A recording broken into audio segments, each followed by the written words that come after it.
जय हिंद. Welcome to our channel introvert Rudransh. आज आपलं भूगोल किंवा जिओग्राफी या विषयाचा चॅप्टर नंबर 4 असेल किंवा लेक्चर नंबर 4 असेल. यापूर्वी आपण विश्व किंवा ब्रह्मांड कसं तयार झालं म्हणजे युनिव्हर्स कसं तयार झालं त्याबद्दल डिस्कशन केलं. युनिव्हर्सच्या फॉर्मेशन नंतर आपण सोलर सिस्टीमचे पार्ट 1 आणि पार्ट 2 या स्वरूपात लेक्चर्स आणले. सोलर सिस्टीम पार्ट 1 मध्ये आपण एंटायरली सनवर फोकस केला, सूर्यावर फोकस केलं. पार्ट 2 मध्ये आपण प्लॅनेट्सवर फोकस केला.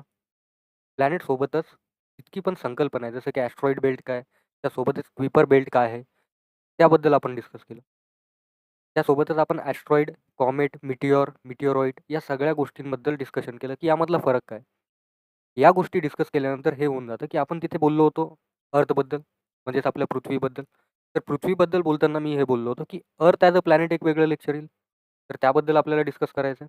अर्थ ॲज अ प्लॅनेटचाच हा पार्ट आहे जिथे आपल्याला लॉंगिट्यूड आणि लॅटिट्यूड डिस्कस करायचे. लॅटिट्यूडचाच अर्थ काय होतो? अक्षांश.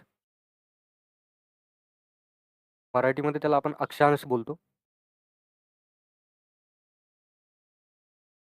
आणि लॉंगिट्यूडला आपण मराठीमध्ये रेखांश बोलतो. तर या दोन संकल्पना काय आहेत त्या आपण बघू. यानंतर एक लेक्चर येईल अर्थ ॲज अ प्लॅनेटचं. त्या ठिकाणी आपण अर्थची रोटेशन स्पीड, रेव्होल्यूशन स्पीडबद्दल डिस्कस करू. कोणकोणत्या फोर्सेस ॲक्ट होतात ज्याच्यामुळे आपला ग्रह रोटेट करतो ॲक्सिसवर त्याबद्दल डिस्कस करू. त्यानंतर आपण वळूयात इंटेरियर ऑफ अर्थकडे. पण हा लेक्चर किंवा हा टॉपिक यासाठी इम्पॉर्टंट आहे कारण आपल्याला अर्थची बाह्य रचना, आउटर रचना त्याबद्दल डिस्कस करायचं आहे की आपण लॉंगिट्यूडचा यूज कुठे करू किंवा लॅटिट्यूडचा यूज कुठे करू, याबद्दल आपल्याला डिस्कशन करायचं आहे. रेखांश आपण एका सिंगल लॉंगिट्यूडला बोलतो. एका सिंगल लॅटिट्यूडला आपण अक्षांश बोलतो. सोबतच त्यांच्यासाठी परत काही टर्म्स यूज होतात जसं की अक्षयवृत्त आणि यालाच आपण रेखावृत्त पण बोलतो. तर याबद्दल डिस्कशन करणं यासाठी इम्पॉर्टंट आहे कारण हे ज्या दोन वस्तू आहे, एक आहे लॉंगिट्यूड आणि दुसरं आहे लॅटिट्यूड. याचा यूज करून आपण अर्थवरचा वेळ ठरवू शकतो, म्हणजे टाईम कॅल्क्युलेट करू शकतो. त्यासोबतच क्लायमेटबद्दल डिस्कस करू शकतो. क्लायमेटसोबतच आपण लोकेशनबद्दल पण डिस्कस करू शकतो.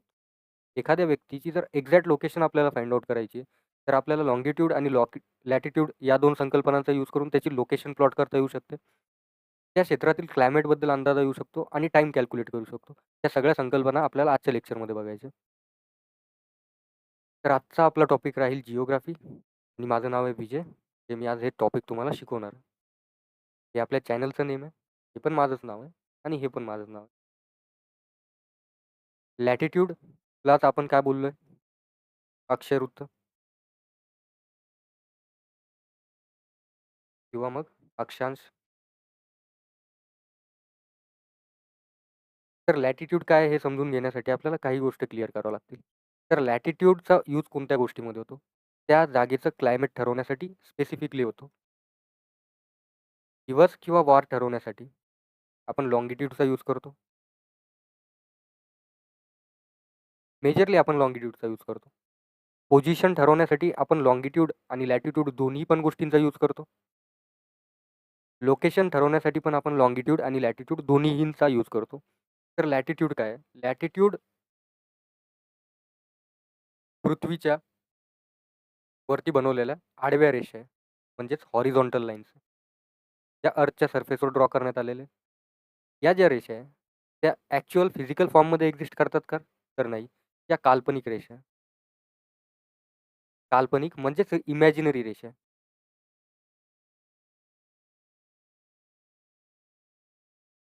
या ज्या रेषा बनवलेल्या होत्या त्या कशा बनवल्या?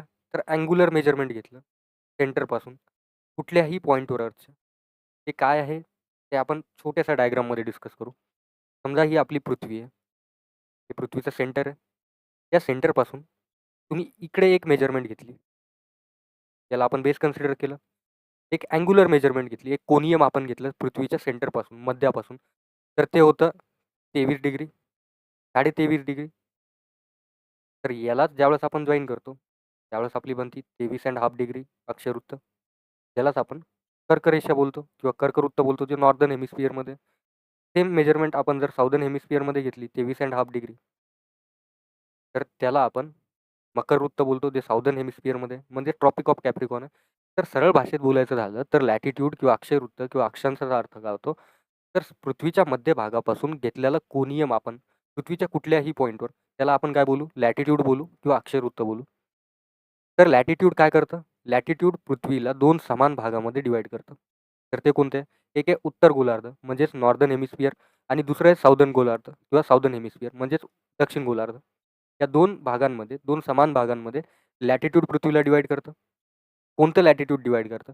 तर जे 0 डिग्री इक्वेटर आहे म्हणजेच विषुववृत्त जे आहे, ते मध्यामध्ये असते, जे सेंटरमध्ये असते अर्थच्या, ते नॉर्दर्न हेमिस्फियर आणि साऊदर्न हेमिस्फियर म्हणजेच उत्तर गोलार्ध आणि दक्षिण गोलार्धामध्ये पृथ्वीला डिव्हाईड करते 2 इक्वल पार्ट्समध्ये. तर प्रश्न हा येऊन जातो, की बाबा ह्या ज्या रेषा बनवण्यात आलेल्या आहेत, ज्या आडव्या रेषा तू बोलतोय, त्या किती रेषा आहे? तर त्या 181 लाईन्स आहे. तर कशा? ते पण समजून घेऊ.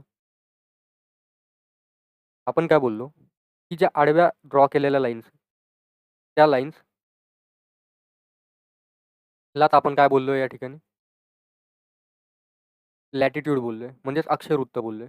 तर लॅटिट्यूड काय करते? पृथ्वीला म्हणजेच अर्थला 2 समान भागांमध्ये डिव्हाईड करते. एक आहे उत्तर गोलार्ध म्हणजेच नॉर्दर्न हेमिस्फियर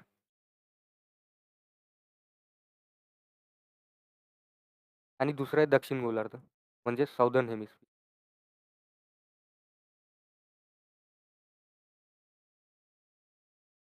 तर ज्या रेषेनी पृथ्वीला 2 समान भागामध्ये डिव्हाईड केलंय किंवा ज्या अक्षरवृत्ताने डिव्हाईड केलंय त्यालाच आपण विषुववृत्त बोलतो. याच विषुववृत्ताला आपण इंग्लिशमध्ये इक्वेटर बोलतो. आणि इक्वेटरची पोझिशन कुठे आहे? तर ती 0 डिग्री अक्षवृत्त मानलं जाते. तर 0 डिग्रीलाच आपण विषुववृत्त बोलू आणि इक्वेटर बोलू. तर इक्वेटर काय करते? जी एक लॅटिट्यूड आहे, मेजर लॅटिट्यूड आहे, ती पृथ्वीला 2 समान भागामध्ये डिव्हाईड करते. एक आहे नॉर्दर्न हेमिस्फियर आणि एक आहे साऊदर्न हेमिस्फियर. तर प्रश्न असा येतो आता, की उत्तर गोलार्धात किती लॅटिट्यूड आहे? आणि दक्षिण गोलार्धात किती लॅटिट्यूड आहे? तर टोटल लॅटिट्यूडची जर संख्या मोजायची झाली, तर हा आहे आपला मुख्य अक्षरवृत्त, ज्यालाच आपण विषुववृत्त बोललोय किंवा इक्वेटर बोललोय. ज्याला आपण 1 बोलू शकतो. म्हणजे 0 डिग्रीची जी एक लाईन आहे, ती एक लाईन आहे. म्हणजेच एक लॅटिट्यूड आहे. ज्यावेळेस आपण 0 डिग्रीपासून नॉर्दर्न हेमिस्फिअरमध्ये जातो, म्हणजेच उत्तर गोलार्धामध्ये जातो, तर ते ध्रुव असेल, उत्तर ध्रुव असेल, त्याला आपण 90 डिग्री बोलू. 90 डिग्री नॉर्थ बोलू, म्हणजेच 90 अंश उत्तरामध्ये. आणि 0 डिग्री नंतर काय येईल? 0 डिग्री नंतर 1 डिग्री येईल. तसंच करत 90 डिग्री येईल. तर नॉर्दर्न हेमिस्फिअरमध्ये किती रेषा झाल्या किंवा लॅटिट्यूड झाल्या? तर 90 झाल्या. सिमिलर वेमध्ये ज्यावेळेस आपण इक्वेटरपासून साऊदर्न हेमिस्फिअरमध्ये जातो किंवा दक्षिण गोलार्धात जातो, तर इमिडिएटली 0 डिग्री नंतर काय येईल? 1 डिग्री येईल. समान वेमध्ये जसं आपण इथे बोललो, तर दक्षिण ध्रुवाला आपण काय करू बोलू 90 डिग्री साऊथ. तर इथे पण 90 रेषा झाल्या. साऊदर्न हेमिस्फिअरमध्ये 90 रेषा आहे. नॉर्दर्न हेमिस्फिअरमध्ये 90 रेषा आहे किंवा लॅटिट्यूड आहे आणि एक आपला विषुववृत्त किंवा इक्वेटर आहे. तर याची ज्यावेळेस आपण ॲडिशन करू, त्यावेळेस आपल्याला उत्तर मिळेल की टोटल लॅटिट्यूड किती आहे?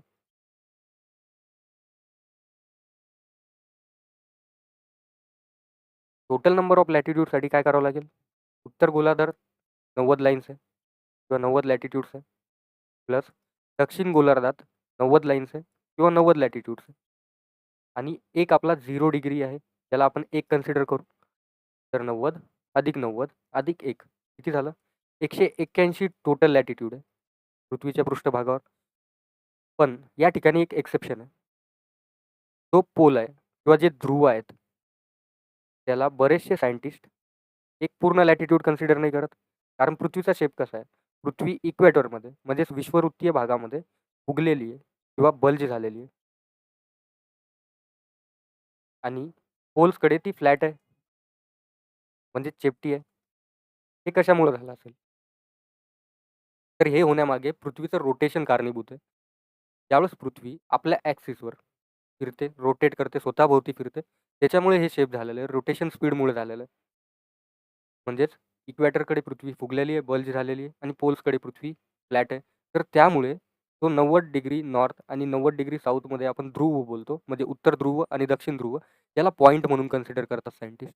एक पूर्ण लॅटिट्यूड म्हणून कन्सिडर नाही करत. तर एक्झाममध्ये जर तुम्हाला टोटल लॅटिट्यूड विचारलं, नॉर्थ पोल आणि साऊथ पोल इन्क्लूड करता, तर उत्तर राहील आपलं 181 लॅटिट्यूड. आणि जर पोल वगळता म्हणजे उत्तर ध्रुव आणि दक्षिण ध्रुव सोडून किती लॅटिट्यूड आहेत असा जर प्रश्न आला तर याच्यामधून आपल्याला 2 लाईन्स मायनस करावं लागतील. तर आपलं उत्तर 179 येईल. म्हणजेच 179 लॅटिट्यूड येईल.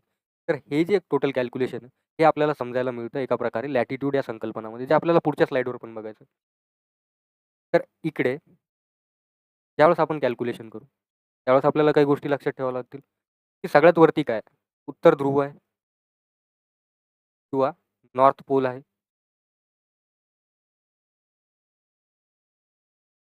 नॉर्थ पोललाच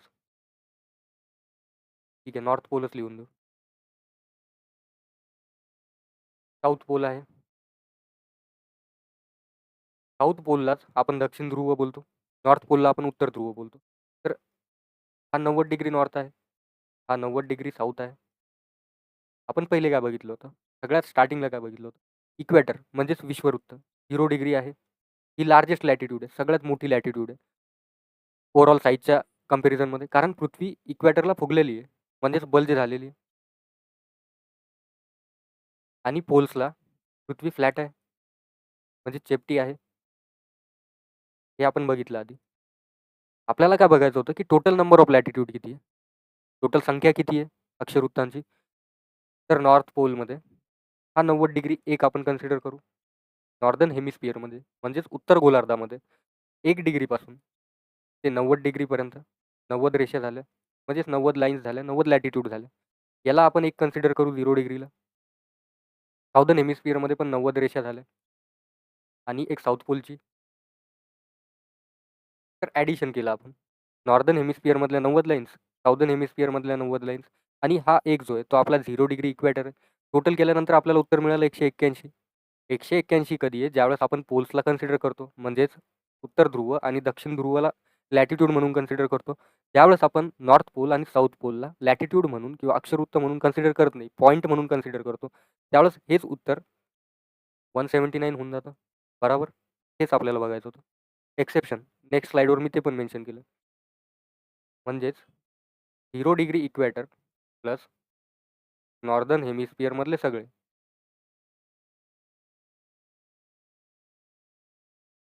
म्हणजे त्याच्यामध्ये नॉर्थ पोल पण येईल आणि 1 डिग्री ते 90 डिग्रीचं डिस्टन्स येईल. Plus southern hemisphere. पूर्ण नाही लिहित आता. साऊदर्न हेमिस्फिअर मधल्या सगळ्या. तर याला आपण एक बोललो होतो. ते किती लाईन्स आहे? नॉर्दर्न हेमिस्फिअरमध्ये 90 आहे, साऊदर्न हेमिस्फिअरमध्ये 90 आहे. जर आपण साऊदर्न हेमिस्फिअरला साऊथ पोल कन्सिडर केला, साऊदर्न हेमिस्फिअरमधला साऊथ पोल कन्सिडर केला आणि नॉर्दर्न हेमिस्फिअरमधला नॉर्थ पोल कन्सिडर केला, त्यावेळेस 90-90 रेषा होतील. म्हणजेच आपलं उत्तर किती येईल? 181 टोटल लॅटिट्यूड. तर आपण 0 डिग्री कन्सिडर केलं आणि नॉर्दर्न हेमिस्फिअरमध्ये 90 डिग्री वगळता, म्हणजेच इथे 89 लाईन्स येईल, इथे 89 लाईन्स येईल. तर टोटल किती येईल आपलं? 179 येईल. तर 179 कधी टोटल नंबर ऑफ लॅटिट्यूड राहतील? ज्यावेळेस आपण पोल्सला कन्सिडर नाही केलं. आणि ज्यावेळेस आपण पोल्स कन्सिडर करून ॲड करून त्यावेळेस टोटल लावतो, टोटल नंबर ऑफ लॅटिट्यूड किंवा अक्षरवृत्तांची टोटल संख्या, त्यावेळेस 181 उत्तर येतं. लार्जेस्ट लॅटिट्यूड कोणती आहे? इक्वेटर आहे, ज्यालाच आपण विषुववृत्त बोललो. मग प्रश्न हा येऊन जातो, की आपल्याला कोणकोणत्या स्टॅटिस्टिकल डेटा या ठिकाणी मिळतो? म्हणजेच जे आपण इथे बोललो होतो. आपल्याला 181 उत्तर मिळालं, 179 मिळालं. मग मेन गोष्ट काय? 0 डिग्री आहे हा आपला. त्याच्यावरती आपण बोललो 1 डिग्री आहे. तर 0 डिग्री आणि 1 डिग्रीमधलं अंतर किती आहे? तर प्रत्येक अक्षरवृत्तामधलं किंवा लॅटिट्यूडमधलं जे अंतर आहे ते समान आहे. 111 किलोमीटर इतकं आहे. तेच आपल्याला या स्लाइडवर डिस्कस. म्हणजेच 2 अक्षरवृत्तांमधलं अंतर 111 किलोमीटर आहे. म्हणजेच समजा इथे 0 डिग्री आहे आणि इकडे 1 डिग्री आहे साऊथमधली. आता समजेल. समजा 0 डिग्री इक्वेटर आहे आपलं.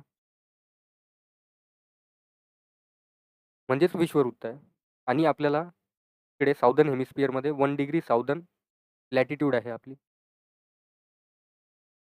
तर आपल्याला 2 लॅटिट्यूडमधलं अंतर काढायचं आहे.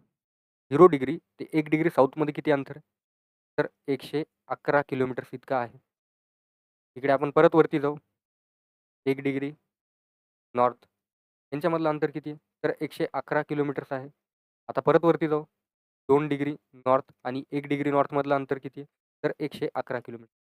म्हणजे याच्यावरून आपल्याला काय निष्कर्ष मिळतो, की 2 अक्षांशामधला किंवा 2 अक्षवृत्तामधलं अंतर 111 किलोमीटर आणि टोटल अंतर पण आपल्याला मिळतं दॅट इज 20,004 किलोमीटर. तर 20,004 किलोमीटर कोणतं अंतर आहे? नॉर्थ पोलपासून ते साऊथ पोलपर्यंत अंतर. म्हणजेच उत्तर ध्रुवापासून दक्षिण ध्रुवामधलं अंतर जे आहे ते 20,004 किलोमीटर इतकं आहे आणि ते कसं कॅल्क्युलेट केलं आपण? याचा यूज करून. कारण टोटल 181 आपण कन्सिडर केलं, की लॅटिट्यूड आहे. 181 मध्ये प्रत्येक अक्षांशामध्ये 111 किलोमीटरचा फरक आहे. म्हणजेच ॲव्हरेज पकडला. नॉर्दर्न हेमिस्फिअरमधलं अंतर किती येतं? 10,002 किलोमीटर अप्रॉक्सिमेटली. साऊदर्न हेमिस्फिअरमधलं अंतर किती येत आहे? 10,002 किलोमीटर अप्रॉक्सिमेटली. ॲड करा. उत्तर काय आलं? 20,004 किलोमीटर जवळपास. तर हा अंतर कशातला आहे? नॉर्दर्न पोल आणि साऊथ पोलमधलं. तेच आपल्याला बघायचं होतं. आता प्रश्न असा येऊन जातो, की या लॅटिट्यूडचा यूज काय आहे? किंवा या ज्या लॅटिट्यूड्स बनवल्या आपण, ज्या लॅटिट्यूड मार्क केल्या किंवा आडव्या इमॅजिनरी रेषा आपण ड्रॉ केल्या, त्याचा सगळ्यात मोठा उपयोग काय? ही जी पृथ्वी आहे, त्याच्यावर तापमानानुसार म्हणजेच टेम्परेचरनुसार किंवा तापमानानुसार वेगवेगळे क्लायमॅटिक झोन्स बनलेले आणि ते झोन्स का तयार झाले? कारण सूर्याच्या ज्या सनलाईट आहे किंवा सूर्याचा जो सूर्यप्रकाश आहे, तो पृथ्वीच्या वरती पडताना किंवा पृथ्वीवर पडताना तो सगळीकडे समान नाही पडत. तो या लॅटिट्यूडनुसार पडतो. हे समजून घ्यायचं. परपेंडिक्युलर सनलाईट कुठे पडते? किंवा लांब रूप सरळ सूर्यप्रकाश कोणत्या भागावर पडतो? तर 23 डिग्री नॉर्थ. 23 साडे 23 डिग्री नॉर्थपासून तर 23.5 डिग्री साऊथ पर्यंतचा जो रिजन आहे, तिथे परपेंडिक्युलर सनलाईट पडतो. म्हणजेच लांब रूप सूर्याच्या किरणा पडतात, सूर्यप्रकाश पडतो. त्यामुळे या भागातलं जे टेम्परेचर आहे, म्हणजेच 23 डिग्री साऊथपासून 23 डिग्री नॉर्थच्या मधला जो रिजन आहे, त्याच्यामधलं जे टेम्परेचर आहे किंवा तापमान आहे, ते जास्त राहील. त्यानंतर दुसरा एक भाग यामध्ये पडतो किंवा एक उपविभाग पडतो 23 डिग्री नॉर्थपासून 66 डिग्री नॉर्थ म्हणजे 66.5 डिग्री नॉर्थ आणि 23.5 डिग्री नॉर्थ. याच्यामध्ये जो सनलाईट पडेल किंवा सूर्यप्रकाश पडेल आपण बघतोय स्कॅटर्ड फॉर्ममध्ये पडतोय. म्हणजे या ठिकाणी आडव्या स्वरूपात सूर्यप्रकाश पडतोय, स्कॅटर्ड फॉर्ममध्ये पडतोय, लांबरूप स्वरूपात सूर्याची किरणं या ठिकाणी पडत नाही. सिमिलर वेमध्ये नॉर्दर्न हेमिस्फिअरसारखंच साऊदर्न हेमिस्फिअरमध्ये पण असेल एक रिजन बनलेला. म्हणजेच 23 डिग्री 23.5 डिग्री साऊथ आणि 66.5 डिग्री साऊथ या ठिकाणी पण आपण बघतोय की सूर्याच्या किरणं कशा पडताय? वर्तुळाकार पडताय किंवा मग स्कॅटर्ड फॉर्ममध्ये पडताय. इथे आपण बघतोय की लांबरूप पडताय, डायरेक्ट सनलाईट पडते, सरळ फॉर्ममध्ये पडते. इकडे बघताना आपण बघतो की ते आडव्या पडताय. म्हणजे तिथे तापमान कमी असेल, इथे पण तापमान कमी असेल. किती कमी असेल? याच्या कंपॅरिझनमध्ये कमी असेल, पण इतकं पण कमी नसेल. कारण इथे सनलाईट ॲटलीस्ट पोहोचतोय. त्यानंतर येतो पोल्सचा रिजन म्हणजेच 90 डिग्री नॉर्थ, 90 डिग्री साऊथ. इथे काय दिसतंय आपल्याला, की 66.5 डिग्री नॉर्थपासून तर 90 डिग्री नॉर्थपर्यंत सूर्याच्या किरणं नाच्या बरोबर पडत आहे. त्याच्यामुळे इथे तापमान जे आहे ते अतिशय कमी असेल. इथे पण तापमान अतिशय कमी असेल. म्हणजे 66.5 डिग्री साऊथपासून 90 डिग्री साऊथ म्हणजेच पोलपर्यंत तापमान खूप जास्त कमी असेल, अतिशय कमी असेल. तर या सगळ्या फिनॉमिनामुळे वेगवेगळे क्लायमॅटिक झोन्स बनतात. तेच आपल्याला समोर बघायचे, की बाबा कोणकोणते झोन्स बनतात. तर जे झोन्स पडतात ते आहे आपले फ्रिजिड झोन, टेम्परेट किंवा यालाच आपण मॉडरेट झोन बोलतो. याला पण आपण मॉडरेट झोन बोलू शकतो. तर आपण बघितलं या डायग्राममध्ये, की सूर्याच्या किरणं लांबरूप कुठे पडताय? 23 डिग्री नॉर्थपासून 23.5 डिग्री नॉर्थपासून तर 23.5 डिग्री साऊथ म्हणजेच या झोनमध्ये, या येल्लोवाल्या झोनमध्ये. चला आपण याला रेडच कन्सिडर करू. या रेडवाल्या झोनमध्ये. तर या झोनला आपण काय बोलतो? टोरिड झोन बोलतो. तर टॉरिड झोन बोलतो. या टॉरिड झोनला आपण मराठीत काय बोलतो? उष्णकटिबंध.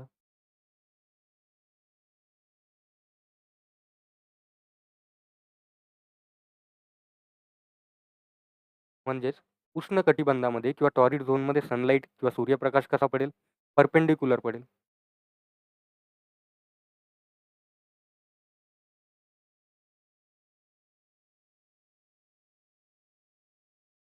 त्यामुळे इथचं जे टेम्परेचर आहे तापमान आहे ते खूप जास्त राहील, बरोबर. त्यानंतरचा जो झोन येतो, तो येतो 23 डिग्री नॉर्थ म्हणजेच कर्कवृत्तापासून ते 66 अँड हाफ डिग्री नॉर्थपर्यंत. या झोनलाच आपण काय बोलू? या 2 झोनमधला झोन. त्यालाच आपण बोलू टेम्परेट झोन.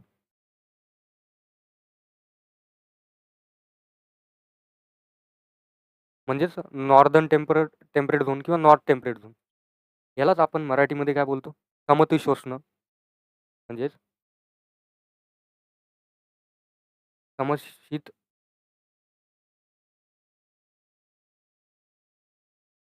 कटिबंध. हे ज्या सूर्यकिरणं असतील किंवा सनलाईट असेल, त्या कशा पडतील? स्कॅटर्ड पडतील. विखुरलेल्या साईडमध्ये पडेल किंवा वर्तुळाकार पडतील, सरळ नाही पडणार. त्यामुळे इथचं जे तापमान आहे, जे टेम्परेचर आहे, ते कसं राहील? मॉडरेट राहील. इक्वलचा आपण त्याला साईन देऊ. त्यानंतर येतो 23.5 डिग्री साऊथ म्हणजे 23.5 डिग्री दक्षिण ते 66.5 डिग्री दक्षिण. 66 डिग्री दक्षिण या भागामध्ये अगेन यालाच आपण काय बोलू? South temperate zone. म्हणजेच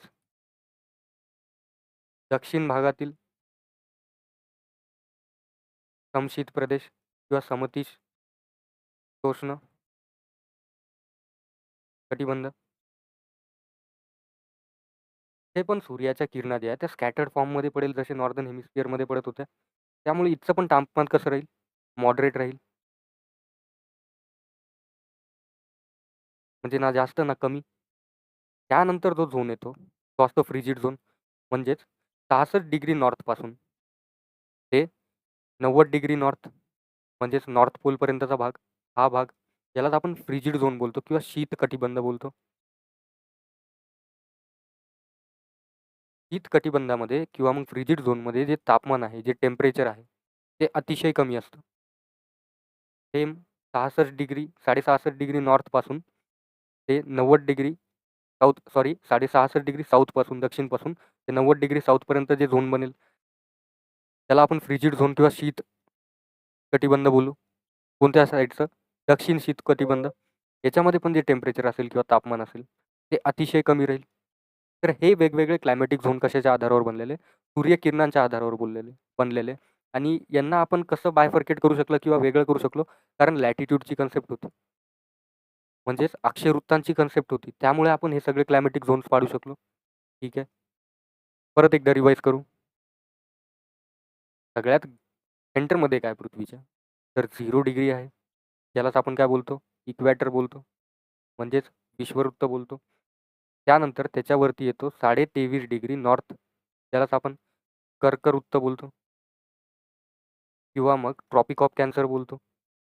त्यावरती येतं 66.5 डिग्री नॉर्थ आणि त्याच्यावरती येतो सगळ्यात वरती पोल 90 डिग्री म्हणजेच उत्तर ध्रुव.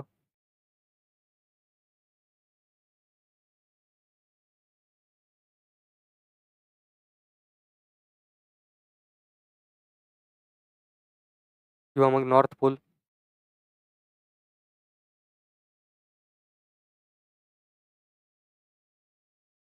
त्यानंतर इकडे पण येतो 23.5 डिग्री साऊथ म्हणजेच दक्षिण, ज्यालाच आपण मकर वृत्त बोलतो.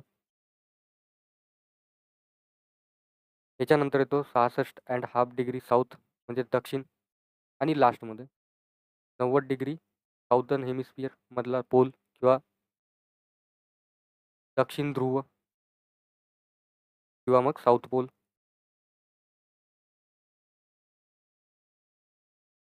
तर आपल्याला काय समजतं इथून? हा जो भाग आहे म्हणजेच कर्कवृत्तापासून मकर वृत्तापर्यंत यालाच आपण काय बोललोय? उष्णकटिबंध बोललोय. उष्णकटिबंध किंवा मग टॉरिड झोन बोललोय. या ठिकाणी जे तापमान राहील, टेम्परेचर राहील ते खूप जास्त राहील. कारण इथे सूर्यकिरणं कशा पडत आहे? लांबरूप स्वरूपाच्या पडत आहे, परपेंडिक्युलर पडत आहे, सरळ पडत आहे. त्यामुळे त्यानंतर जो दुसरा क्लायमॅटिक झोन बनेल त्यालाच आपण काय बोललोय? तो राहील 23.5 डिग्री नॉर्थपासून 66.5 डिग्री नॉर्थपर्यंत. त्याला आपण बोललोय समशीतोष्ण किंवा मग टेम्परेट किंवा मॉडरेट या ठिकाणी तापमान कसं राहील? जे तापमान राहील या ठिकाणी ते मॉडरेट स्वरूपाचं राहील. कारण इथे जे सनलाईट पडते ते स्कॅटर्ड फॉर्ममध्ये पडत आहे. अशा फॉर्ममध्ये पडत आहे, थोड्या पसरलेल्या फॉर्ममध्ये पडत आहे. त्यानंतर मकर वृत्तापासून तर 66.5 डिग्री साऊथपर्यंत, म्हणजे 23.5 डिग्री साऊथपासून 66.5 डिग्री साऊथपर्यंत अगेन समशीतोष्ण प्रदेश येईल.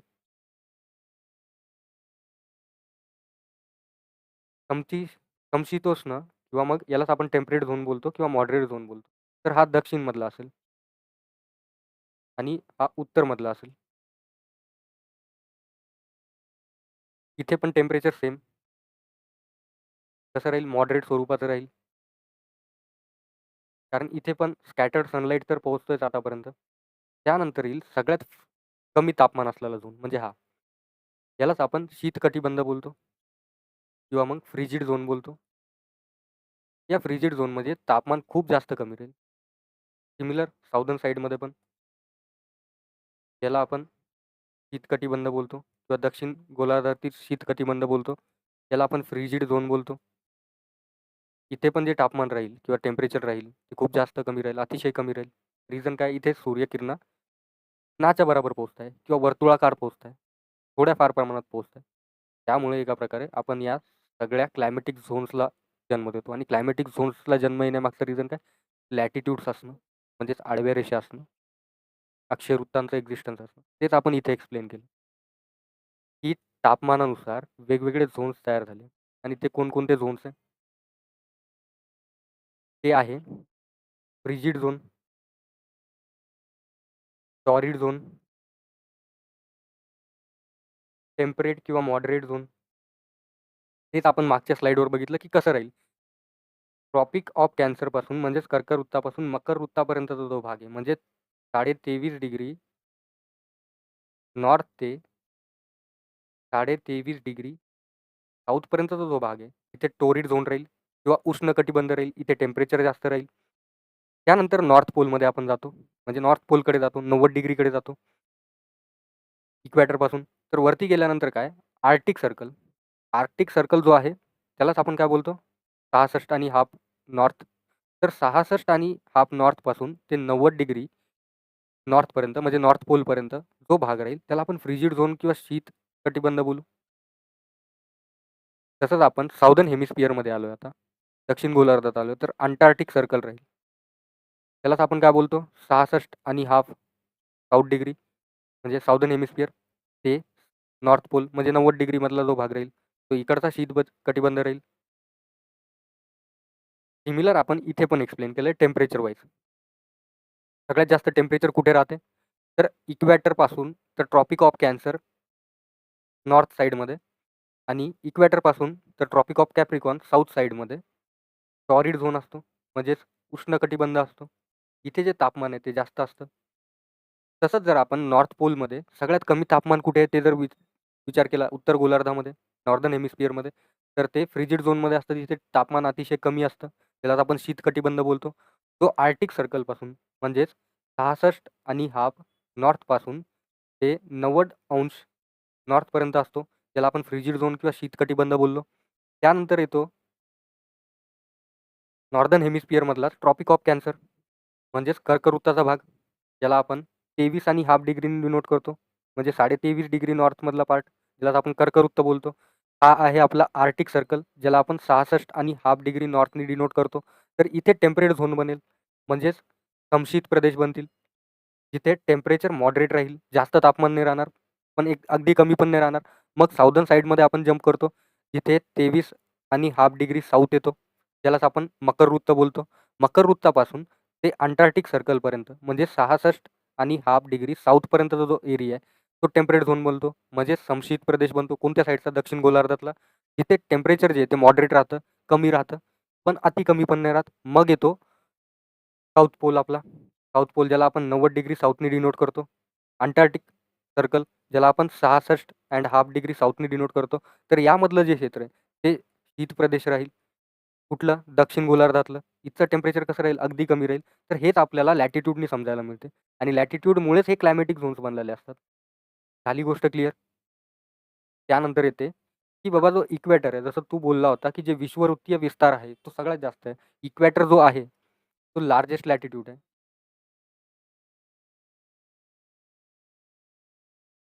विषुववृत्त किंवा इक्वेटर सगळ्यात मोठी लॅटिट्यूड आहे किंवा अक्षांश आहे, असं तू का बोलला होता? कारण ते सगळ्यात जास्त नंबर ऑफ कंट्रीजमधून पास होते. सगळ्यात जास्त नंबर ऑफ कॉन्टिनेंट्समधून पास होते. त्याचा विस्तार खूप जास्त आहे. कारण पृथ्वी इक्वेटरला फुगलेली आहे, बल्ज झालेली आहे. तर ऑब्व्हियसची गोष्ट आहे, याचा सर्कम्फरन्स मोठा राहील. तर इक्वेटर कोणकोणत्या देशांमधून गेलेला आहे, कोणकोणत्या कॉन्टिनेंटमधून गेलेला आहे, हे समजून घेणं फार गरजेचं होऊन जातं. कारण याच्यावर प्रश्न डायरेक्टली एम-पी-एस-सी, यू-पी-एस-सी किंवा कुठलीही ग्रुप ए, बी, सी लेव्हलपर्यंत ज्या परीक्षा होतात, त्यामध्ये प्रश्न येतात. तर कोणकोणत्या कॉन्टिनेंट्समधून गेलेला आहे विषुववृत्त म्हणजे 0 डिग्री इक्वेटर. तर कॉन्टिनेंट नेम आहे. तर किती नंबर ऑफ कॉन्टिनेंटमधून गेलेला आहे? 3 कॉन्टिनेंट्समधून पास झालेला आहे आपला इक्वेटर म्हणजेच विषुववृत्त. पहिला जो कॉन्टिनेंट आहे तो आहे साऊथ आफ्रिका.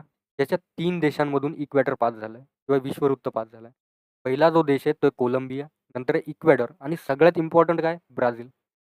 मी का बोलतोय ब्राझील सगळ्यात इम्पॉर्टंट आहे ते तुम्हाला समोर समजेल. ब्राझील या देशातून अजून एक इम्पॉर्टंट लॅटिट्यूड पास झालेली आहे. म्हणजे ब्राझीलमधून इक्वेटर तर जातोच, प्लस अजून एक इम्पॉर्टंट लॅटिट्यूड पास होते. मी तुम्हाला पुढे दाखवतो. नंतर आहे आफ्रिका खंड. आफ्रिका खंडाच्या 7 देशांमधून इक्वेटर पास झाला आहे. ज्याच्यामध्ये पहिला आहे रिपब्लिक ऑफ काँगो, नंतर आहे साओ टॉमे अँड प्रिन्सिपे, नंतर आहे Gabon, Somalia, Uganda, Democratic Republic of काँगो, केनिया. या 7 देशांमधून म्हणजेच आफ्रिका खंडातून 7 कंट्रीज गेले. आफ्रिका खंडाच्या 7 कंट्रीजमधून इक्वेटर पास झाला आहे.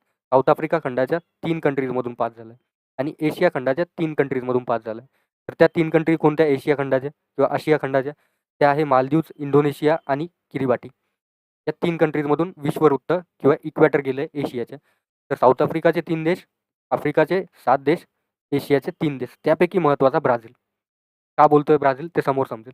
नंतर नॉर्दर्न हेमिस्फिअरमध्ये सगळ्यात इम्पॉर्टंट वृत्त कोणता येऊन जाते परत?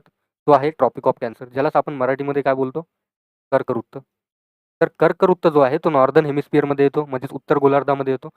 तो भारतामधून पण पास झालाय. तर भारतामधून कुठून पास झालाय? माही रिव्हरपासून. त्या रिव्हरचं नेम लक्षात ठेवा, की भारतातल्या कुठल्या रिव्हरपासून कर्कवृत्त पास झालंय, तर ते माही रिव्हरपासून पास झालंय. आणि किती राज्यातून पास झालंय त्याच्यासाठी मी एक वेगळी स्लाईड ठेवली आहे.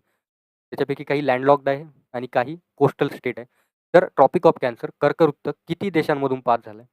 इंडियामधून पास झालाय मुख्यतः, आशिया खंडाचा बोलता, आणि त्याला आपण 23.5 डिग्री नॉर्थनी डिनोट करतो कर्कवृत्ताला. त्याची लोकेशन ती आहे.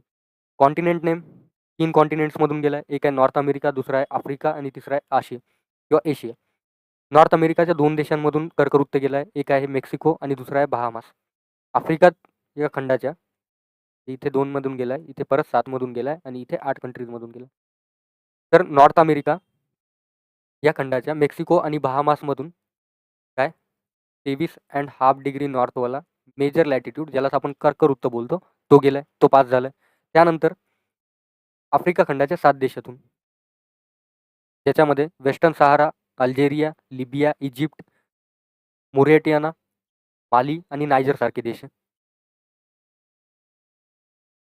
त्यानंतर आशिया खंडातील 8 देशांमधून 23.5 डिग्री नॉर्थ लॅटिट्यूड किंवा मग ट्रॉपिक ऑफ कॅन्सर कर्कवृत्त गेलाय. ते कोणकोणते? आपला देश Bharat, Bangladesh, Myanmar, Taiwan, China, UAE, Oman आणि सौदी अरेबिया. या सगळ्या देशांमधून पण काय कर्कवृत्त गेलंय, कर्कवृत्ताची रेषा पास झाली. नंतर येते ट्रॉपिक ऑफ कॅप्रिकॉन. दिसला का ब्राझील? तर ब्राझील एक मात्र असा देश आहे ज्याच्यामधून 2 मुख्य लॅटिट्यूड पास झाले. एक आहे 0 डिग्री इक्वेटर प्लस एक आहे 23.5 डिग्री साऊदर्न लॅटिट्यूड, ज्यालाच आपण काय बोलतो? Tropic of Capricorn. तर Brazil important country. Tropic of Capricorn 23.5 डिग्रीमध्ये साऊदर्न हेमिस्फिअरमध्ये येतो, ज्यालाच आपण मराठीत काय बोलतो? मकर वृत्त. जे मकर वृत्त आहे ते कोणकोणत्या खंडांमधून गेलेलं आहे आणि त्या खंडामधील कोणकोणत्या देशांमधून गेलेलं आहे? तर साऊथ अमेरिकाच्या 4 देशातून हे गेलं आहे, आफ्रिकाच्या 5 देशांमधून हे पास झालं मकर वृत्त आणि ऑस्ट्रेलियाच्या एकाच देशातून. कारण ऑस्ट्रेलिया कंट्री पण सेम आहे, कॉन्टिनेंट पण सेम आहे. साऊथ अमेरिकाच्या 4 कोणकोणत्या देशातून? तर चिली, पॅराग्वे, ब्राझील आणि अर्जेंटिनामधून मकर वृत्त पास झालं. आफ्रिकाच्या 5 कंट्रीजमधून पास झालं. नमिबिया, बोट्सवाना, साऊथ आफ्रिका, मॅडागास्कर आणि मोझाम्बिक या 5 कंट्रीजमधून मकरवृत्त गेलं आहे आफ्रिका खंडाच्या. त्यानंतर येते ऑस्ट्रेलिया खंड. ऑस्ट्रेलिया खंडाच्या एकाच कंट्रीमधून गेलं आहे, ते ऑस्ट्रेलिया इटसेल्फ आहे. तर इथे इम्पॉर्टंट काय होऊन जातं लक्षात ठेवायचं, की ब्राझीलमधून ट्रॉपिक ऑफ कॅप्रिकॉन पण गेलं आहे, म्हणजे मकरवृत्त पण गेलं आहे आणि विषुववृत्त म्हणजेच इक्वॅटर पण गेलं आहे. ज्यालाच आपण 0 डिग्री लॅटिट्यूड बोलतो. हे कुठून गेलं आहे? हे 2 तर ब्राझीलमधून गेले. नंतर येते आर्टिक सर्कल, हे नॉर्दर्न हेमिस्फिअरमध्ये येतं. नॉर्दर्न हेमिस्फिअरमध्ये 66.5 डिग्री नॉर्थवर हे लोकेटेड आहे. ज्यालाच आपण आर्टिक सर्कल बोलतो. तर आर्टिक सर्कल जे आहे ते 2 कॉन्टिनेंट्समधून गेलेलं आहे. एक आहे नॉर्थ अमेरिका आणि दुसरं आहे एशिया. तर एशियाच्या 4 कंट्रीजमधून हे पास झालं आहे आणि नॉर्थ अमेरिकाच्या 3 कंट्रीजमधून आर्टिक सर्कल पास झालं आहे. तर त्या 3 कंट्री कोणत्या? नॉर्थ अमेरिकाच्या. नॉर्थ अमेरिकाच्या त्या 3 कंट्रीज आहे अलास्का, कॅनडा, ग्रीनलँड. ग्रीनलँडसाठी कोणकोणत्या देशांमध्ये वाद चालू आहे? त्याच्यावर क्लेम डेन्मार्क करतं. ते एकदा तुम्ही रिसर्च करून घ्या. रिसेंट टाईमची न्यूज होती. नॉर्थ अमेरिकामधल्या 3 कंट्रीजमधून पास झालं. एशियाच्या 4 कंट्रीजमधून पास झालं. तर एशिया खंडाच्या 4 कंट्रीज कोणत्या? नॉर्वे, स्वीडन, फिनलँड आणि रशिया. त्यानंतर येतं अंटार्क्टिक सर्कल, जे 66.5 डिग्री साऊथमध्ये लोकेटेड आहे, म्हणजे साऊदर्न हेमिस्फिअरमध्ये हे येतं. दक्षिण गोलार्धात येतं. ज्यालाच आपण अंटार्क्टिक सर्कल बोलतो. अंटार्क्टिक सर्कल एकाच कॉन्टिनेंटमधून पास झालं आहे, ते अंटार्क्टिका. एक कंट्रीमधून पास झालं आहे, ती आहे अंटार्क्टिकाच. आता सगळ्यात महत्त्वाचा मुद्दा किंवा सगळ्यात important point, tropic of cancer.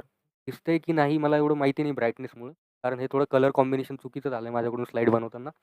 तर या ठिकाणी ट्रॉपिक ऑफ कॅन्सर भारतातल्या कोणकोणत्या राज्यांमधून पास झालं आहे, ज्याला आपण काय बोलतो मराठीत? कर्कवृत्त.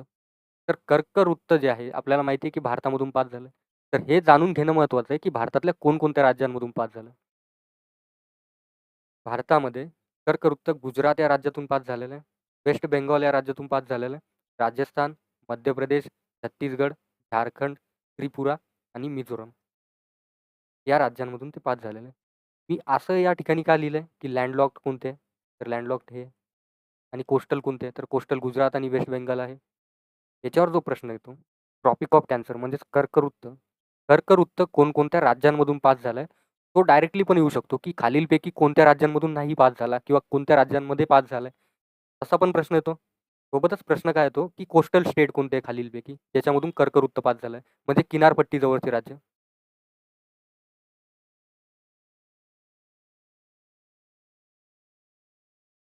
तर किनारपट्टी जवळ जे राज्य स्थित आहे किंवा कोस्टल स्टेट आहे त्याच्यामध्ये एक नंबरला येतो गुजरात आणि दुसरा आहे वेस्ट बेंगॉल. तर या 2 राज्यांमधून, किनारपट्ट्यालगतच्या राज्यांमधून, किनारपट्टीला लागून राज्यांमधून कर्कवृत्त पास झालाय. मग येते लँडलॉकची सिच्युएशन, म्हणजेच किनारपट्टीपासून दूरच्या राज्यांची, ज्याच्या चारही बाजूंनी लँड लॉक्ड आहे, म्हणजेच वेगवेगळे राज्य एक्झिस्ट करतात. तर त्याच्यापैकी राजस्थान, मध्य प्रदेश, छत्तीसगड, झारखंड, त्रिपुरा आणि मिझोरमसारखे स्टेट येतात. परत एक प्रश्न येतो की यांना ईस्ट टू वेस्ट किंवा वेस्ट टू ईस्ट साईडमध्ये अरेंज करा. तर वेस्टर्न साईडमध्ये सगळ्यात शेवटी येईल गुजरात स्टार्टिंगला, नंतर येईल राजस्थान, नंतर येईल मध्य प्रदेश, नंतर येईल छत्तीसगड, नंतर येईल झारखंड, नंतर येईल त्रिपुरा आणि लास्टमध्ये येईल मिझोरम आणि त्याच्या पण लास्टमध्ये येईल वेस्ट बेंगॉल. तर ही सिक्वेन्स राहील आपली वेस्ट टू ईस्ट. तर इथे काही चुकत असेल तर करेक्ट करून घ्या. मी फक्त प्रश्नाचं स्वरूप सांगण्यासाठी हे करतो की वेस्ट टू ईस्ट अरेंजमेंट किंवा ईस्ट टू वेस्ट अरेंजमेंटवर पण प्रश्न येतो की यांना अरेंज करा. तर वेस्ट टू ईस्ट हे राहील गुजरातपासून वेस्ट बेंगॉलपर्यंत आणि ईस्ट टू वेस्ट हे राहील वेस्ट बेंगॉलपासून गुजरातपर्यंत. ही सिक्वेन्स फॉलो करेल. आपण बघितलं कर्कवृत्त कोणकोणत्या राज्यातून गेलं भारताच्या. त्यानंतर येतो लॉंगिट्यूड. लॉंगिट्यूड काय आता? लॅटिट्यूड तर आपण बघितलं. लॉंगिट्यूडलाच आपण काय बोलतो? रेखांश किंवा मग रेखावृत्त किंवा रेषावृत्त, हे सगळे नावं यूज होतात लॉंगिट्यूडसाठी. तर लॉंगिट्यूडला मराठीतले शब्द आपण माहिती करून घेतले, पण लॉंगिट्यूड आहे काय? आपण बघितलं लॉटिट्यूड किंवा मग अक्षांश किंवा अक्षरवृत्ताचा अर्थ काय होतो की आडव्या इमॅजिनरी किंवा काल्पनिक रेषा. तर तशाच उभ्या काल्पनिक रेषांना आपण काय बोलू?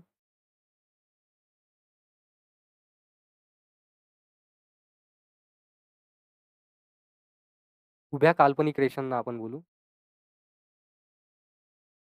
लॉंगिट्यूड. लॉंगिट्यूडचा अर्थ काय होतो? पृथ्वीच्या भागावर ड्रॉ केलेल्या उभ्या काल्पनिक रेषा, त्यालाच आपण रेखांश बोलतो. आणि या ज्या लॉंगिट्यूड असतात त्या 2 पोल्सला जॉईन करतात, बरोबर. नॉर्थ पोल आणि साऊथ पोलला जॉईन करतात. म्हणजेच अशी लाईन जाईल साऊथ पोलपासून नॉर्थ पोलपर्यंत. परत ही दुसरी लाईन जाईल, ती जॉइन करेल नॉर्थ पोल, साऊथ पोलला. यालाच आपण लॉंगिट्यूड बोलतो किंवा रेखांश बोलतो. तर या रेखांश किंवा लॉंगिट्यूड का महत्त्वाच्या असतात? कारण यांच्यावरून आपण पृथ्वीवरचा टाईम झोन डिसाईड करू शकतो. सगळ्यात महत्त्वाची संकल्पना. दिवस डिसाईड करू शकतो. आंतरराष्ट्रीय वार रेषा आणि आंतरराष्ट्रीय वेळ रेषा या 2 संकल्पना या ठिकाणी येतात. 0 डिग्री आणि 180 डिग्रीवर त्या लोकेटेड असतात. तेच आपल्याला शिकायचं आहे लॉंगिट्यूडमध्ये. आणि जी मुख्य म्हणजेच जी 0 डिग्री लॉंगिट्यूड आहे, त्यालाच आपण प्राईम मेरिडियन बोलतो. ती काय करते? पृथ्वीचे 2 समान भाग पाडते परत एकदा. म्हणजेच ईस्टर्न हेमिस्फिअर आणि वेस्टर्न हेमिस्फिअर. आपल्याला परत लॉंगिट्यूडवरून ईस्ट साइड ते वेस्ट साइडचा किंवा सगळ्यात ईस्ट साइडचा जो पॉईंट राहील आणि सगळ्यात वेस्टर्न साइडचा जो पॉईंट राहील, म्हणजे सगळ्यात पूर्वीकडचा पॉईंट, पूर्वीकडचं टोक आणि सगळ्यात पश्चिमेकडचं टोक यामधलं अंतर समजतो. That is 12,756 kilometre. हा स्टॅटिक डेटा नोट करत चला. म्हणजेच नॉर्थ पोल आणि साऊथ पोलमधलं अंतर आपण किती बघितलं? 30,004 किलोमीटर. आता ईस्टर्न मोस्ट पॉईंट आणि वेस्टर्न मोस्ट पॉईंटमधलं आपण अंतर किती बघितला? 12,756 किलोमीटर. हा स्टॅटिक डेटा आहे. परत 2 लॅटिट्यूडमधलं अंतर आपण किती बघितलं? 111 किलोमीटर. सगळीकडे हे समान राहील पृथ्वीवर. पण लॉंगिट्यूडच्या केसमध्ये काय होईल? लॉंगिट्यूड आपण बघतो की वरती जाता पोल्सला जाऊन टच करतात. तर यांचं अंतर इक्वेटरवर सगळ्यात जास्त राहील. म्हणजे 0 डिग्रीवर सगळ्यात जास्त राहील. 2 लॉंगिट्यूडमधलं अंतर इक्वेटरवर 111 किलोमीटर राहील. पण जसं आपण वरती जाऊ पोल्सकडे, तसं या 2 लॉंगिट्यूडमधलं अंतर कमी होत जाईल. ते पण आपण समोर डिस्कस करून घेऊ. आता 2 लॉंगिट्यूडमधल्या अंतराबद्दल आपण बोलत होतो आत्ताच. तर लॉंगिट्यूड काय आहे?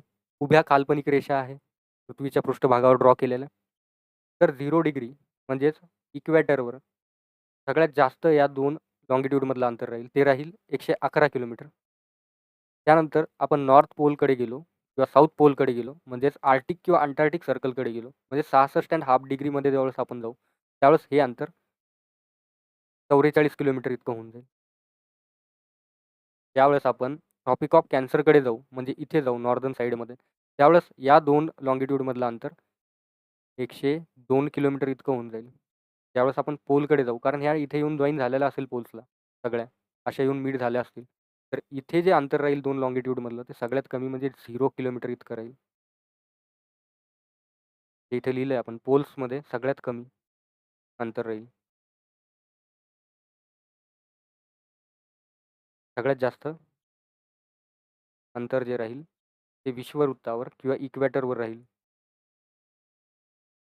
त्यानंतर याचा नंबर येईल नॉर्थ आणि साऊथमधल्या 23.5 डिग्री, म्हणजे ट्रॉपिक ऑफ कॅन्सर आणि कॅप्रिकॉनचा, जिथे अंतर 102 किलोमीटर राहील.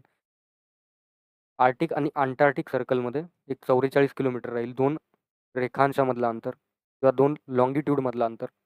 हे का होतंय? तर पृथ्वी जी आहे ती इक्वेटरवर फुगलेली आहे, आपल्याला माहिती आहे. आणि पोल्सवरती चेपटी आहे, म्हणजे फ्लॅट आहे. आणि ही जी लाईन जाते, समजा ही लाईन जाते, हे अशा स्वरूपाच्या लाईन यांना जॉइन करते. आपण काय बघतो इथे, की इथे अंतर जास्त आहे कारण पृथ्वी बल्ज झालेली आहे. आणि इथे अंतर कमी आहे, डायरेक्ट 0 आहे. कारण काय? हे पॉईंट्स येऊन पोल्सला येऊन मीट होत आहे. म्हणजे imaginary lines, vertical imaginary lines which are joint at poles, ज्या जाऊन जॉइंट किंवा मीट होत आहे पोल्सवर, त्यांनाच आपण लॉंगिट्यूड बोललोय. अशा इमॅजिनरी किंवा काल्पनिक रेषा ज्या ध्रुवांकडे जाता एकमेकाला मीट व्हायला स्टार्ट होतात, जुळतात येऊन, त्यालाच आपण काय बोललो? लॉंगिट्यूड. त्यामुळे ध्रुवांवर जे अंतर राहील पोलवर, ते सगळ्यात कमी राहील. ते राहील 0 किलोमीटर. 2 रेखांशामधलं अंतर सगळ्यात जास्त राहील 111 किलोमीटर इक्वेटरवरचं अंतर. त्यानंतर राहील ट्रॉपिक ऑफ कॅन्सर आणि कॅप्रिकॉनवरचं अंतर, ते राहील 102 किलोमीटर. आणि अंटार्क्टिक आणि आर्टिक सर्कलमध्ये ते अंतर राहील 44 किलोमीटर. मग जसं आपण कॅल्क्युलेट केलं होतं याच्या केसमध्ये, लॅटिट्यूडच्या केसमध्ये, म्हणजेच अक्षांशाच्या केसमध्ये, तसंच आपल्याला टोटल नंबर ऑफ रेखांश किती आहे ते पण बघावं लागेल. हे बघण्यासाठी आपल्याला एक सिंपल डायग्राम ड्रॉ करायची आहे, जिथे आपण समजून घेऊ की किती टोटल नंबर ऑफ लॅटिट्यूड आहे. तर त्यासाठी पृथ्वी आणू आपली इकडे. ही आपली अर्थ आहे. अर्थवर आपल्याला माहिती आहे की ज्या उभ्या काल्पनिक रेषा आहे त्या किती आहेत किंवा कशा ड्रॉ करण्यात आलेल्या. तर ही जी लाईन आहे ही आपली 0 डिग्री म्हणजेच प्राईम मेरिडियन सगळ्यात मुख्य, ही ग्रीनविच शहरातून पास झालेली. ठीक आहे. तर ही आहे आपली 0 डिग्री लॉन्गिट्यूड. याच्या जस्ट पाठीमागच्या साईडला ही आहे 180 डिग्री लॉन्गिट्यूड, ज्यालाच आपण काय बोलतो, इंटरनॅशनल डेट लाईन. याला काय बोलतो आपण, प्राईम मेरिडियन.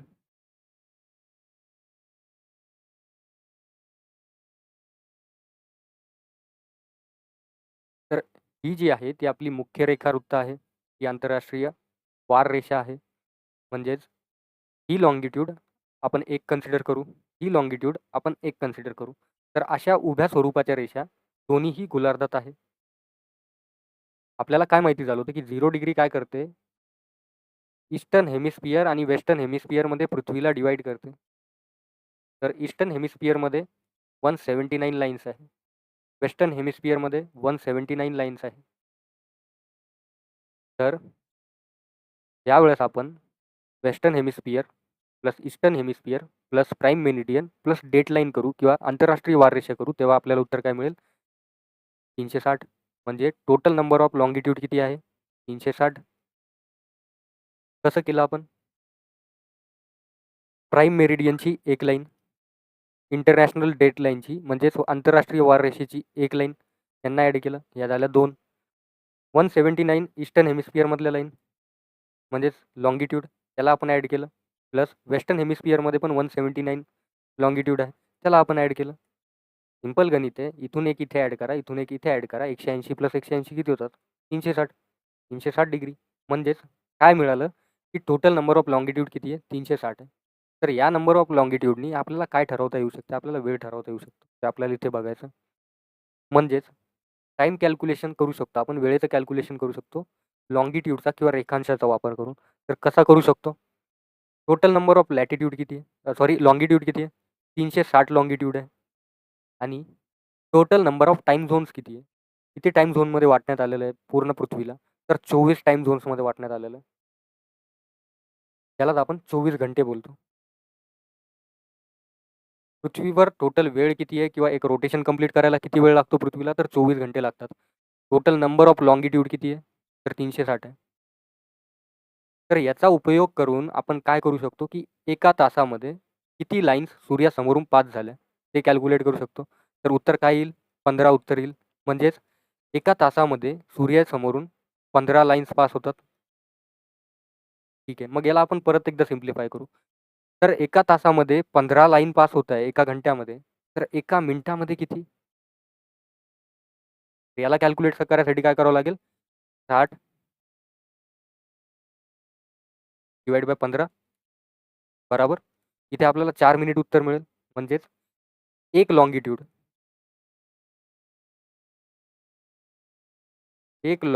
सूर्यासमोरून पास होण्यासाठी, सन समोरून पास होण्यासाठी किती वेळ लागेल, तर 4 मिनिट लागेल.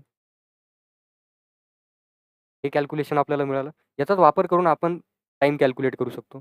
0 डिग्री, 1 डिग्री, 2 डिग्री, 3 डिग्री. तर 0 डिग्री पास व्हायला किती, 4 मिनिटं. इथून इथे जायला किती मिनिटं, 4 मिनिटं. इथून इथे जायला किती, 4 मिनिटं. इथून इथे जायला किती, 4 मिनिटं. असा आपण टाईम कॅल्क्युलेट करू शकतो. आणि अर्थ जी आहे ती 24 टाईम झोन्समध्ये डिवाईड करण्यात आलेली आहे, किंवा 24 घंटे अर्थला आपल्या ॲक्सिसवर एक रोटेशन कंप्लीट करण्यासाठी लागतं. 12 ईस्टर्न साईडमध्ये, 12 वेस्टर्न साईडमध्ये. जो ईस्टर्न साईडचा टाईम झोन आहे तो जास्त आहे, म्हणजे पुढे आहे, आणि वेस्टर्न साईडचा टाईम झोन मागे आहे. असं का होतं ते पण आपण डिस्कस करू. पहिले हे बघा, हा आपला सन आहे, म्हणजेच आपला सूर्य आहे.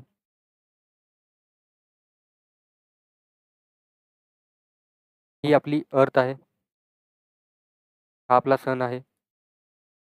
आपल्याला माहिती आहे की अर्थ आपल्या ॲक्सिसवर वेस्ट साईडपासून ईस्ट साईडवर रोटेट करते, म्हणजे स्वतःभोवती फिरते. तर ऑब्वियसची गोष्ट आहे की सगळ्यात पहिले सूर्यासमोरून ईस्टर्न साईडच्या लॉन्गिट्यूड जाणार, त्यामुळे ईस्टर्न साईडचे जे टाईम आहे तो पुढे चालतो. सगळ्यात लेट वेस्टर्न साईडचे जाणार, त्यामुळे याचा जो टाईम आहे तो मागे चालतो. ही गोष्ट तर क्लिअर झाली.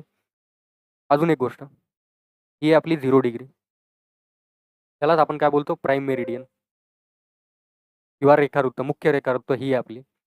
तर याच्या ईस्टर्न साईडला काय आहे, आपल्याला माहिती आहे की अशा लाईन्स आहे, उभ्या रेषा आहे किंवा वर्टिकल इमॅजिनरी लाईन्स आहे, ज्या पोल्सला जाऊन जॉईन होत आहे. तर आपण काय कॅल्क्युलेशन केलं, की अर्थ जी आहे त्याच्यावर 24 घंटे एक्झिस्ट करतात, म्हणजे 24 तास असतात. आणि आपण हे पण बघितलं, की हे 24 तास अर्थच्या रोटेशनला कंप्लीट करण्यासाठी लागतात. हे 24 फर्दर टाईम झोनमधून आपण कन्सिडर केलेलं आहे, की 24 टाईम झोनमध्ये पृथ्वी डिवायडेड आहे. 12 टाईम झोन ईस्ट साईडला आहे, 12 टाईम झोन वेस्ट साईडला आहे. हे पण आपण बघितलं होतं. तर आपण काय डेरिव्हेशन करू शकतो, की अर्थ जी फिरते ती वेस्टकडून ईस्टकडे फिरते, म्हणजे अशा डायरेक्शनमध्ये फिरते. तर सगळ्यात पहिले पास होणार ईस्ट साईडच्या लॉंगिट्यूड. तर ईस्ट साईडच्या लॉंगिट्यूड पास होत आहे, तर इथे वेळ समोर चालेल, इथे वेळ मागे चालेल. आपण सरळ सिंपल कॅल्क्युलेशन काय केलं, की टोटल नंबर ऑफ लॉंगिट्यूड किती आहे? 360 आहे. टोटल वेळ किती आहे? 24 आहे. तर एका तासामध्ये किती या लाईन्स ईस्टर्न साईड म्हणजे सूर्यासमोरून पास होतील? हे आपण बघितलं. तर किती पास होतील आपल्याला उत्तर मिळालं 15 एका घंट्यामध्ये. तर एका तासामध्ये 15 लॉंगिट्यूड सूर्यासमोरून जात आहे. तर एक लॉंगिट्यूड सूर्यासमोरून जाण्यासाठी किती लागेल? 15/60. उत्तर काय आलं? 4. म्हणजे 4 मिनिटामध्ये एक लॅटिट्यूड पास होती. एक लॉंगिट्यूड पास होती. तर याचाच वापर करून आपण टाईमला कॅल्क्युलेट करू शकतो. सिंपल गणित होतं. समजलं? रोटेशन समजली, टाईमलाईन समजली किंवा टाईम झोन समजले.